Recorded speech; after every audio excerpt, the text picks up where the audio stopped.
borders matter. There's a reason why every map you're going to look at, whether it's a state or countries, have borders. These aren't just some arbitrary lines. The borders tell you what the law is in one side of it versus where it is in the other. And they're relevant. They're relevant, for example, in determining who can come into a place. And so our immigration laws are the most generous in the world.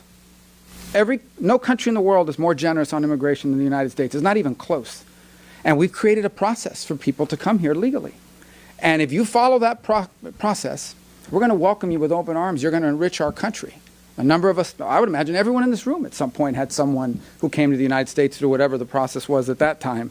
And it certainly has defined us as a great country. You follow that process, we're going to welcome you. If you don't follow that process, you're not going to be able to stay. That should be what we do. That makes all the sense in the world, especially for this country, because as bad as we may think things are in America, and they are, inflation and gas prices, it's still way better than everywhere else. And so the bottom line is, if tomorrow we announced anyone who wanted to come to America could, 250 million people would come, maybe more, would try to come here.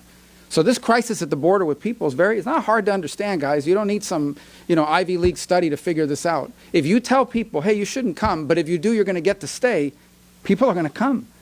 And they're coming at a rate that's unparalleled. Just from Cuba alone, we already have more people in the last 9 months than the entire Mariel boat lift. That's just from one country. Just from one country. And by the way, there's no compassion involved in this. There's nothing compassionate about luring people into a trip where rapists and murderers and the worst human beings on the planet get their clutches into them and abuse on them, on their children, on women traveling alone. It's a horrifying experience. There's nothing compassionate. And then on the drug front, if you can smuggle human beings, you can certainly bring bags of stuff like pills across a border. 4th of July weekend in one county in Florida, I believe we had like 19 overdoses, a mass casualty event. 19 overdoses because some tainted drugs wound up in the hands of some kids having party. Overwhelmed this small county. It probably all came across that border. You know why it's not coming through the airport? Because they screen for it there.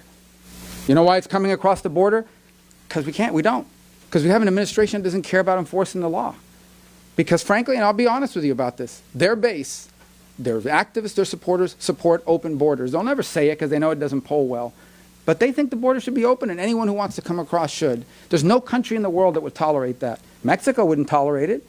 Guatemala wouldn't tolerate it. Canada wouldn't tolerate it. And we shouldn't either.